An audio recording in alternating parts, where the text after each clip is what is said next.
પ્રારંભ એકા એરેના સ્ટેડિયમ ખાતે થયો છે. ગુજરાત સ્ટેટ ફૂટબોલ એસોસિએશન દ્વારા ગુજરાત સુપર લીગનું આયોજન કરવામાં આવ્યું છે, જેમાં ગુજરાતના જુદા જુદા 6 શહેરોની ટીમોએ ભાગ લીધો હતો. 1 મેથી શરૂ થયેલ આ લીગની ફાઇનલ રવિવારે કર્ણાવતી નાઇટ્સ અને વડોદરા વોરિયર્સ વચ્ચે રમાઈ ગઈ હતી.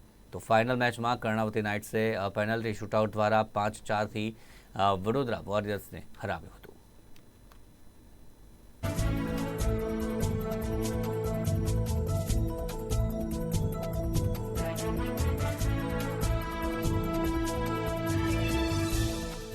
આ tournament Gujarat super league, Gujarat ટુરિઝમના સપોર્ટથી અને સ્પોર્ટ્સ ઓથોરિટી ઓફ ગુજરાતના સપોર્ટથી રમાડવામાં આવેલ છે અને 6 ફ્રેન્ચાઇઝી ટીમ્સ જે જુદા જુદા શહેરોના નામે આ ટુર્નામેન્ટ રમાય છે, જેમાં ગુજરાતના પ્લેયર્સ અને 10 રાજ્યોના ફૂટબોલ પ્લેયર્સ, આમાં જે સારામાં સારું ગુજરાતના પ્લેયર્સ રમેલા એમને અમે લીધેલા છે અને 10 રાજ્યોના જે સંતોષ ટ્રોફીના ફાઇનલ રાઉન્ડમાં રમેલા પ્લેયર્સને અમે આમાં ઇન્ક્લુડ કરેલા છે ને આવી રીતના 6 ટીમ છેલ્લા 15મી એપ્રિલથી લઈ અને 1લી મે સુધી ગાંધીનગર ખાતે આઈઆઈટીમાં અને પીડીપીયુમાં પ્રેક્ટિસ કરેલ અને 1લી મેથી 12મી મે સુધીની આ ટુર્નામેન્ટમાં આજે 12મી મેએ ફાઇનલ મેચનો અંત થયેલો છે.